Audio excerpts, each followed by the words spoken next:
Hello, ladies and gentlemen. It's Chess on Bot TV, Chess Stars.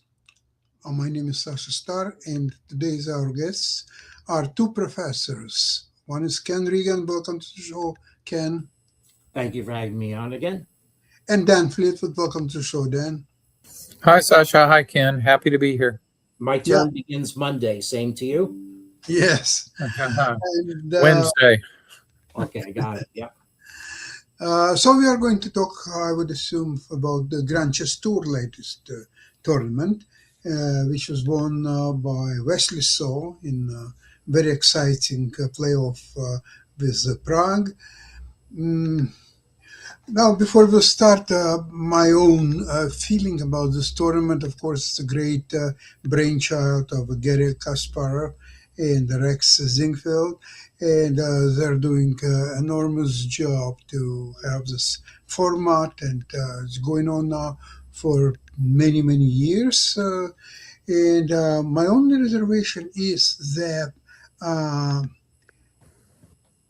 the risk in chess, if we want to see that game alive and thriving, has to be more rewarded than there is in a Grand Chess Tour. I think they have to probably come back to a formula where the win is 3 points, a draw is one, and loss is zero.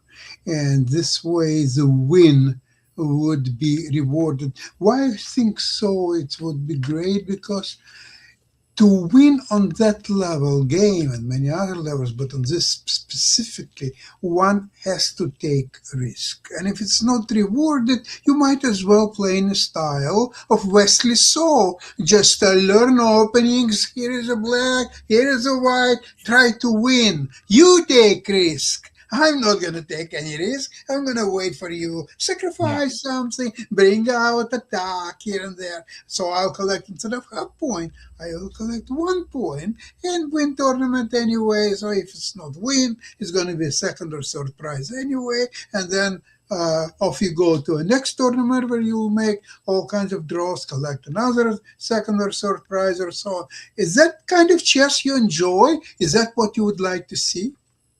Yeah.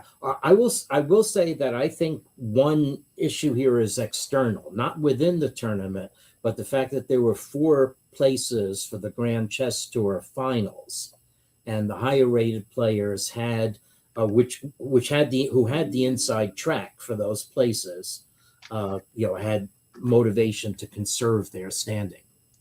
So um, I that's don't know. I like to see solid chess, good moves played. So, I mean, if it's a draw, it's a draw. Anna Muzichuk had 9 draws in the Cairns Cup, mhm, and most of them were quite interesting games. So, mhm.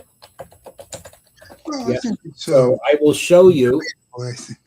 a game that exemplifies both sides of what you're saying, which is Wesley So's win over Fabiano Caruana. So let me share my entire screen. Oops, here we go.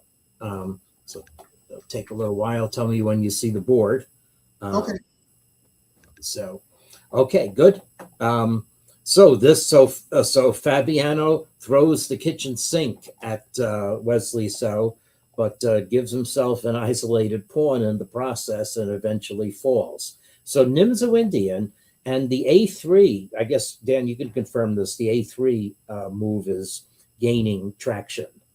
yeah, it's it went out of favor for a while, but now if you want an unbalanced position with dynamic play, um, people are coming back to this. I mean, White has some issues if you get to an ending. Yep. That's that, and that will basically happen in this game. Now the engine already likes black with with a number of moves, of which C5 is not one of them, but C5 is the most Nimzo thematic move. So, so that's interesting. Oh, wait, white is going for a broad center, black for active development, and this white center in one of the games are going to show becomes very broad.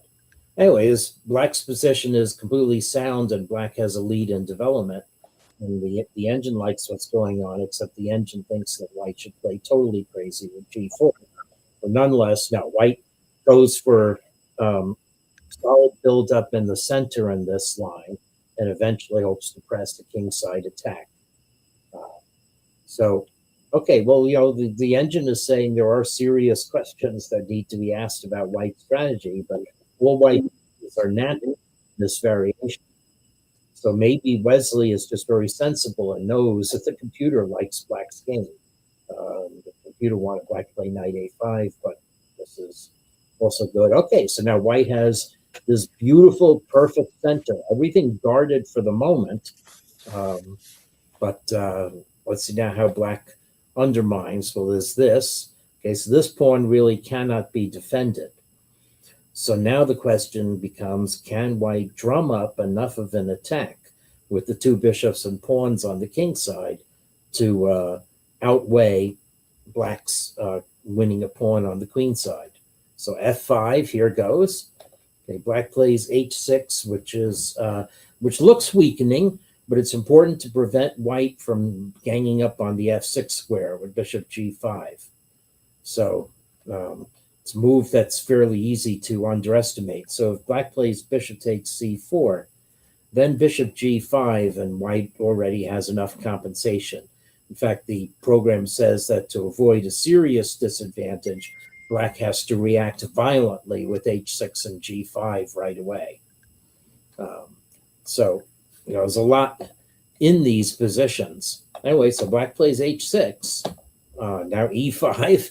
Here comes. Yeah, this is throwing things at black, but black is able to trade queens. That's one helpful thing, and then just tuck in the knight. So black is still saying, look, your c pawn is a goner. What can you do to me on the king side with reduced material? Well, white does have one trump in this position. That's the ability to place a rook on the 7th rank. But it doesn't go there immediately. It can't go there immediately. Well, let's see. Can it? I thought I saw some tactic, but I guess actually maybe the point is just that black restricts white's queenside pieces and will eventually invade on d1 if white takes the a pawn. So white therefore activates the dark squared bishop, but that allows black to trade it off. Now white still has the structural problem of the c pawn, and now black takes it off. Okay, white gets the 7th rank as compensation. So this looks like enough compensation, maybe, but Wesley guards the pawn, plays very accurately, and here's where Caruana probably makes the losing move. Okay, so the way to stay in the game is to go va-bank, either threatening double down here, or if black gives a tempo, to play rook c3 and guard the pawn that way. Okay, rook b3 is there, but not quite as salutary because it doesn't have the advantage of gaining the c file. Anyway, Caruana played rook b4, which either wants black to exchange rooks, which would solve a lot of white's problems, or go for still attacking on the king side. So said, all right, attack me, and now I'm 2 pawns up. And so first we make white's king a little vulnerable, then now we're going to knock off all of white's pawns. It's like Monty Python's knights getting hacked to pieces as they attack. But attack white does. And, black plays g5 now. That's definitely a little bit of a thorn. White's like, oh, I can't attack. G5 is defended twice. So, all right, I'll guard my e-pawn. But now the vulnerability of white's king is even a little factor here. So, okay, so black is going to come in to f4 unless white gets an attack together. And even if white trades and wins the g-pawn, the knight on g6 would be a good defender. So anyway, so white is just milling about here. Now here comes black's counterattack, and it's already going to win the g-pawn. So white hopes that this could be a perpetual, but it's not. Black's king can tuck away on h6, and here comes mate. And Caruana gave up. Oof. Definitely power play from So. But very poorly played by Caruana from the very beginning until the very end. It's Right. I've Yeah, never not seen one Caruana of his playing better so- performances.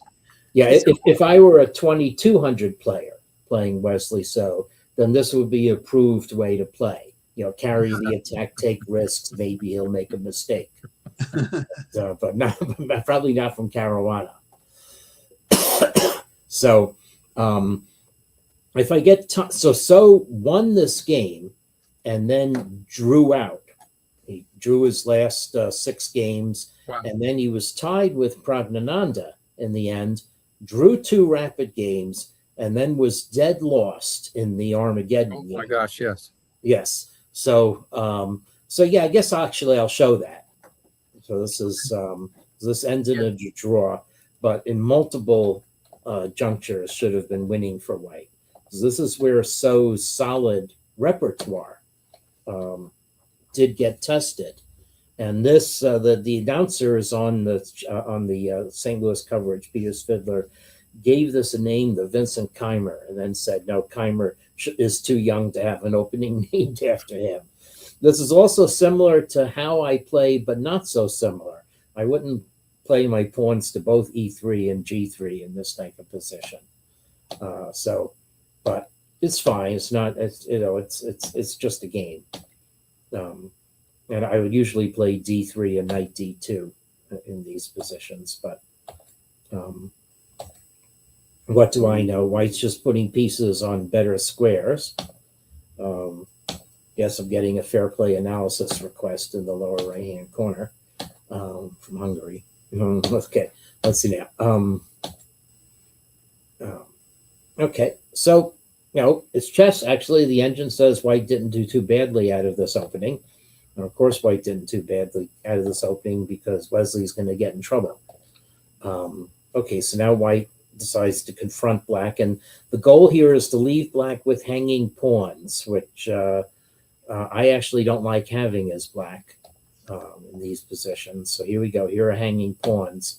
And the issue is, it's not so much strategic. There are a lot of tactics that accompany them where the tactics don't work for the side with the hanging pawns. We're going to see some of them here. So, okay, in the spirit of a minority attack, we are going to push Black back on the queen side, A5 and knight A4 in the air. And here's the problem. So it looks very natural to overprotect the D5 pawn.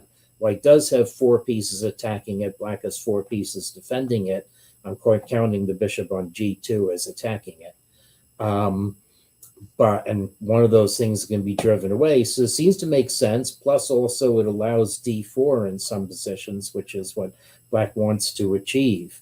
But I said there were tactics, right? So A5, well, there could have been tactics. Tactics with E4. White can profitably break here. Okay, Black can't capture because of the pin on the D file. And if D4, then this is winning. Whoops. Yeah. So, winning a piece because there's a double pin on the D file, D8 pinned and that. So this was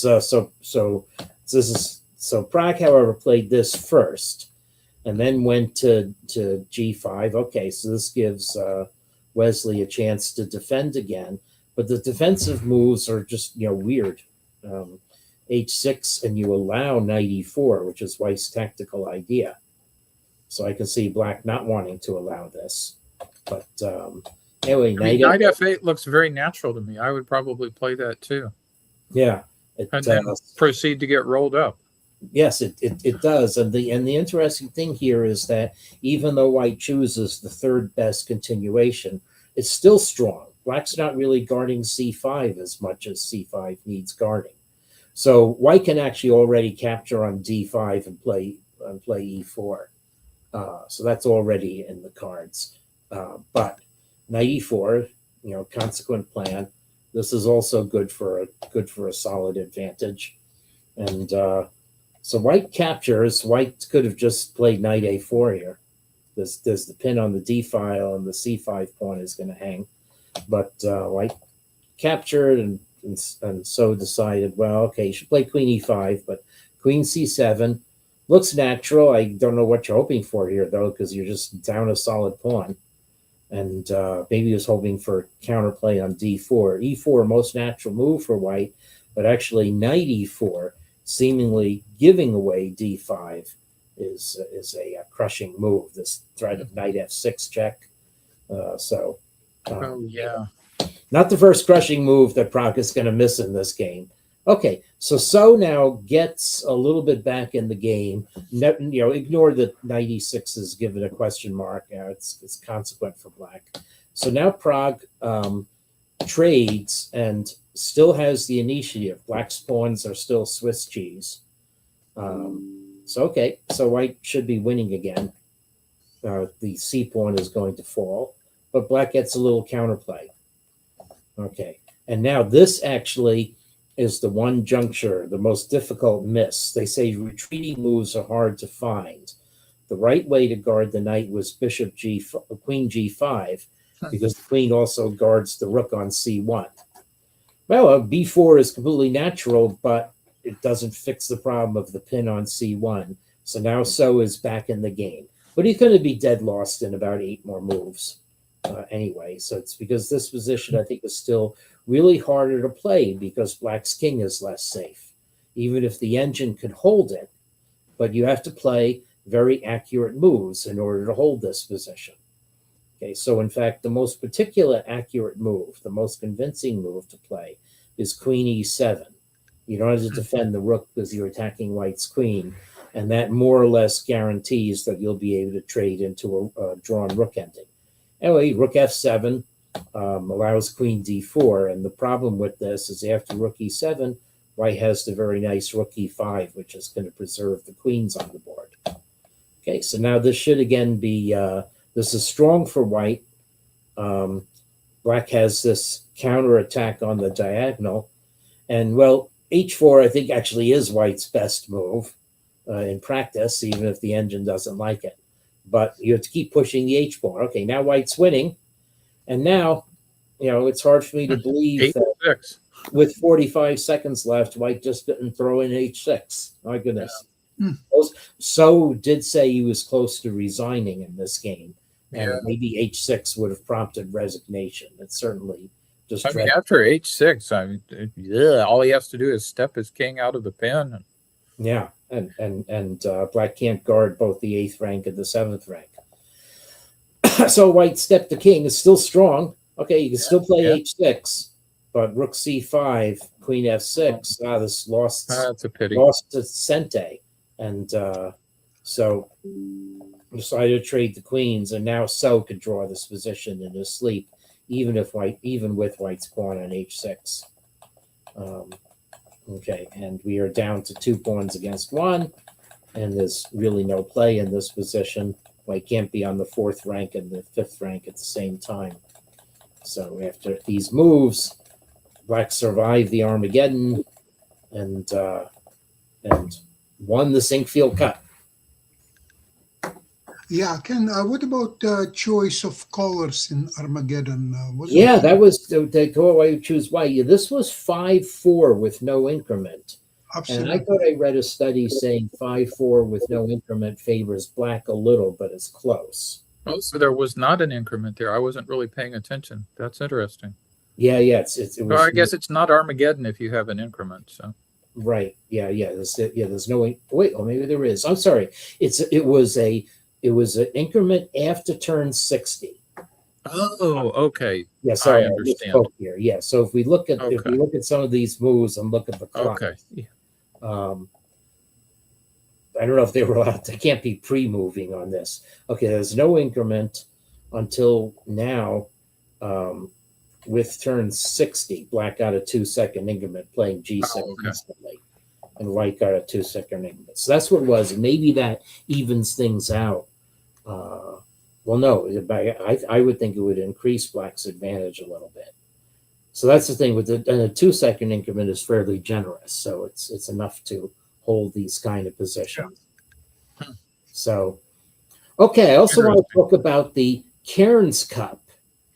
And so I'll go through this game fairly quickly. It's by the winner, Tan Zhong Yi, and she raced out to a big lead, was points ahead of the field, and then lost in the last round, but Alice Lee only drew, so Alice Lee didn't catch her. But So she got Norm. yes, she got a Grandmaster Rome. I'll feature one of her games next. But this is just a very sprightly games. This is the women played very enterprising chess, and yet were as accurate as the men relative to their ratings, according to my formulas. So this is very normal play, but White has a fairly constant edge in this position. 2 raking bishops and the e5 strong point. So maybe there is something wrong with Black's planning. And Zhang Yitan just has a fairly solid, maybe one hiccup, maybe approach to increasing her advantage and eventually taking her opportunity. So here Black has actually come back a little bit. And now, actually, I'm sorry, remembering this game now, what we're going to see is exchange sacrifices by both sides. So Black is implicitly sacrificing the exchange by playing this. It's not good for White to take it. That would actually concede a lot of squares to Black. But White can do well by ignoring it. Okay, so after King H1, sorry. Yeah, that You can't take it. yeah, Okay. that would have been bad. I didn't look closely enough when I was going over this game. But the rook will stays there. Now it looks like Black is clamping down on the queen side, but White is able to get some benefits on the king side. So it's like there's a latent gun in this position that will eventually come down the diagonal. And if anything, Vaishali makes it worse by opening that diagonal.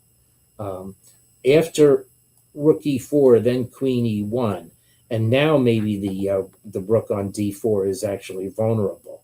And so it's interesting. If we just play chess in this position, well, the engine says White can play very slowly, and Black is eventually going to pay for these weaknesses over here. So it's actually very, very interesting game to look at more carefully. Anyway, f5 gives White the opportunity to play g4, and I'm going to call g4 a good move. Never mind the x. Queen g3, I'm going to call that a good move. Never mind the x. And here comes the other exchange sacrifice, temporary again. Okay, because White's rooks are lined up, but White gets the 7th rank and is able to open the attack. And that actually enabled White to make the exchange sacrifice not temporary. And now Tan Zhong Yi plays pretty well in mopping this up. Black resigned, cannot stop mate. So very interesting. Yep. I do want to show Alice Lee's one of Alice Lee's wins. She made a Grandmaster Norm. She was doing very well. She missed chances to beat Anna Muzychuk in an end game. That was also a very interesting moment. But let me play through this game against Divya Deshmukh.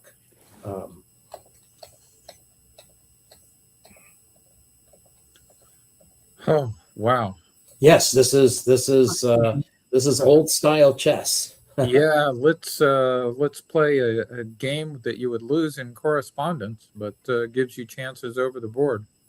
Right. Which side loses in correspondence here? Oh, I wouldn't play this as Black in correspondence. Yeah, Bishop c5 is a little gross. Yeah, I mean you can the Bishop c5 lines on moves like 5 or so are extremely popular in correspondence chess, but on move 3, White just gets something like a 0.7 or a 0.8, and but the main theory instead of knight f6 is to play f7 f5.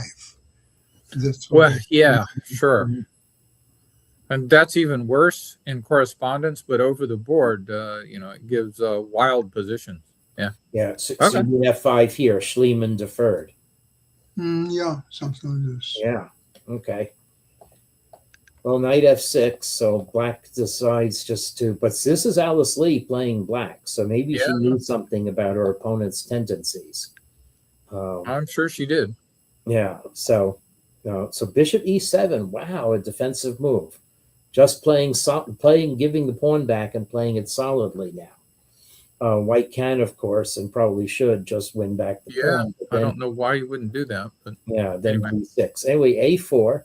I guess the pawn is pinned, so it's not going to go away, and White decides to take it with the knight. Now, I mean, White still has a little edge. Maybe had more of a little edge of rook e1, but b3 is entirely natural. I'm not sure why she didn't recapture with the c pawn earlier, but anyway. Yeah, wanted it to double up black's pawns, and she can do that now. Okay. So got the pawns doubled, got rid of the 2 bishops. On the other hand, lagging in development. So this is fine. I mean, this is an unbalanced position that Alice Lee should love.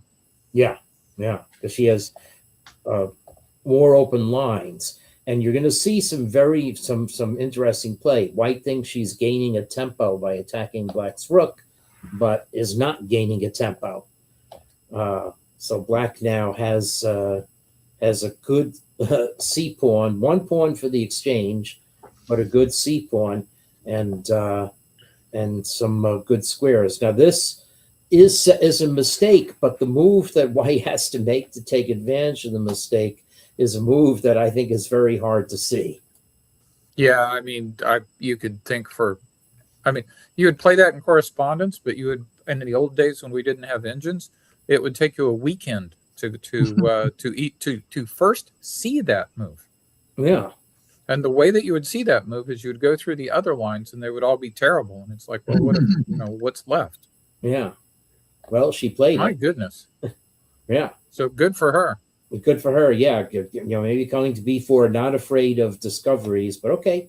Black comes in, and now after rook fe1, White would be doing very well. But it's hard to calculate these things, maybe when you're under 20 minutes too. So she grabbed a pawn. Now black gets her pieces out. And this is just very nice, zesty play by Alice Lee. So exchanging queens more on her terms. And now White misjudges things here. No, I guess White doesn't misjudge. I thought rook e1 was okay. So, okay. So White is okay here if White plays accurately. Rook ending. So black can't take the pawn until it gets rid of the back rank threat. So this should, of course, be drawn.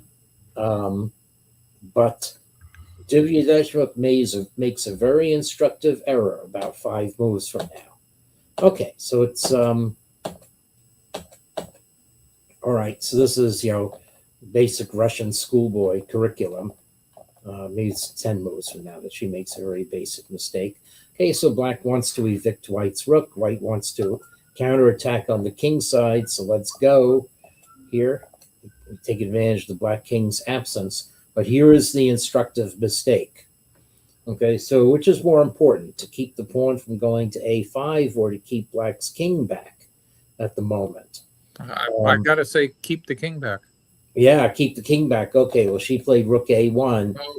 And now I still think this is very surprising to me that this is actually lost for White. Well, I mean, that all has to do with relative positions of kings and pawns. So all of these positions have different evaluations. Right. Even though White seems to be on the way to attacking the king side, and black's king is well off to the side, it's still maybe tactically White can't make progress here, and White also can't really oppose black. I don't know, giving lots of can you give lots of checks here? Rook g1 check. Well, rook b1 check, king a6. No, black just, and then black gets the king to the next rank, and once that happens, the frontal checks are known not to be effective. Okay, so white trades pawns, but even though this looks like the thing to do, there's no Well, way. the old wisdom's that you can't even win if you have two rook pawns against with rook and two rook pawns against king and rook. You still win more than half the time. So Yeah, and black's rook is behind the pawn, and this is hopeless. yep. And now once black's king gets into an optimal position, so now here's the so black played this, and now let's check this out. This is very instructive. Can white profit by capturing and doing this? Okay, so the thing is actually black's king is close enough behind white's pawn that black is going to get the position where Look at white that. can promote to a knight with check, but still loses. So this is, of course, is very basic to know, and white is Oh, lost. how sad. Yeah, that's bad. So that's the reason for all of black's maneuvering. So very well done by Alice Lee. And after this, Dejma gave up. That's Well, very nice. Very interesting game. I was watching Alice in several tournaments where she was playing speed chess against world champions and so on. She became a really strong player. So it's not all of a sudden that she became a grandmaster from nowhere. So she is playing on a grandmaster level at least, and I think we can expect a lot from her. She has an excellent fighting spirit, and her chess is still improving. Right. I'm So I very- guess let me just show the ending of her game against Anna Muzichuk, where Okay. she would have really been fighting for first place had she. This pawn structure on the white is a famous one. There's a zugzwang. I don't know if it'll happen in this game, but it's a very easy way for black to lose this. Okay, maybe she'll turn up from one of the computer lines. Yeah, we'll see. So, okay, so h5. So Muzichuk makes one misstep, but this is very hard for black to play. So rook e5, king d4. Now white has outflanked black. Okay, d6. Now white is winning. Okay, so this is the obvious misstep, but actually black probably already lost anyway. So rook e7. So now we're going to corral the pawn, and now this is where Alice Lee makes a mistake, and I haven't heard what her mistake was. She missed a Zwischenzug for black somewhere. Okay, but it turns out that actually what you should do is play king d5 first, and then after rook takes f2, play rook takes e4. Okay, and it turns out that white's coming too fast. Black cannot get enough counterplay on the king side to stop white from winning a rook. However, she played rook takes e4 first, and expecting rook f2, king d5, but Anna Muzichuk, even short on time, very alertly played this. And the point is that this is a draw because king f4 is met not by capturing on d6. And the reason you have to play f6 is to avoid that position that I'm talking about. Right. Yeah, that's very pretty. Yeah. Very pretty. Very pretty. Yeah. So once this happens, the game is unfortunately dead because this just does not. White does not have tempo moves, and black's pawns are good. Well done. Yep. Right. Yep.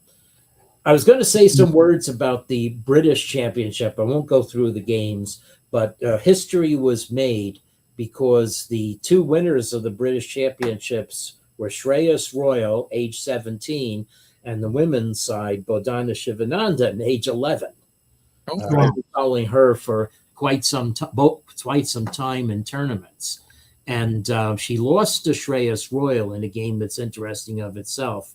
But it's worth looking and playing through. Frederick Gordon is a prodigy from Scotland. And this was a highly spirited game that ended in a draw. But I won't take time to go through it. But I was, had the pleasure of monitoring the British Championships from afar. Okay, and tomorrow there starts the final of Grand Chess Tour, and we'll definitely watch it, and we'll talk about it next week. Okay. Right. Have a great week, and thank you so Yeah, much. great beginning of term. Thanks for your correspondence insights and all that. Yeah. Yeah, best to you both. Okay. Thank you. Bye bye, everybody. Bye-bye.